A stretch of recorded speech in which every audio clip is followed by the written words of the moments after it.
क्या आपने सुना? हाल ही में सरकार ने सीमेंट और टाइल्स पर जीएसटी में कटौती की है।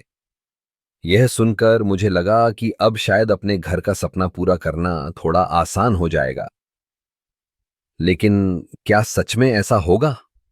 चलिए, इस पर बात करते हैं। पहले सीमेंट और टाइल्स पर जीएसटी 28% था। अब इसे घटाकर 18% कर दिया गया है। यह एक बड़ा बदलाव है। जब हम घर बनाते हैं या उसे सजाते हैं, तो सीमेंट और टाइल्स की लागत काफी बढ़ जाती है। अब जब जीएसटी कम होगा, तो क्या हमें इसका फायदा मिलेगा? मान लीजिए, अगर आप एक घर बना रहे हैं और आपको 1000 वर्ग फुट के लिए सीमेंट और टाइल्स की जरूरत है। पहले आपको इन पर 28% जीएसटी देना पड़ता था। अब 18% जीएसटी के साथ आपकी कुल लागत में कमी आएगी। यह सुनने में अच्छा लगता है, लेकिन क्या यह वास्तव में आपके बजट में बदलाव लाएगा? एक बात ध्यान देने वाली है कि जीएसटी की कटौती का सीधा असर केवल निर्माण सामग्री की लागत पर नहीं पड़ेगा।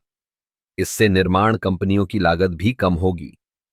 अगर कंपनियों को लागत कम करने का मौका मिलता है, तो वे अपने प्रोडक्ट्स की कीमतें भी कम कर सकती हैं। लेकिन क्या यह सब कुछ इतना आसान है? कई बार कंपनियां अपने मुनाफे को बनाए रखने के लिए कीमतें नहीं घटाती। इसलिए यह देखना होगा कि क्या वे इस कटौती का फायदा ग्राहकों को देती हैं या नहीं।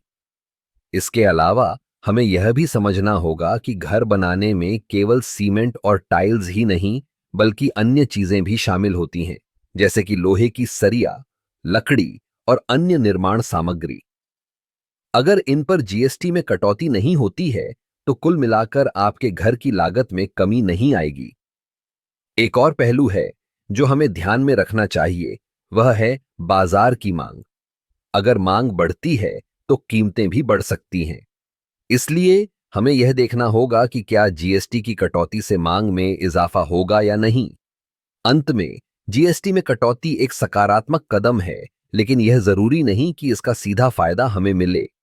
हमें बाजार की स्थिति, कंपनियों की नीतियों और अन्य निर्माण सामग्रियों की कीमतों पर भी नजर रखनी होगी। तो क्या आपके घर की लागत कम होगी? यह तो समय ही बताएगा। लेकिन एक बात तो तय है, इस बदलाव के साथ हमें सजग रहना होगा और सही निर्णय लेने होंगे।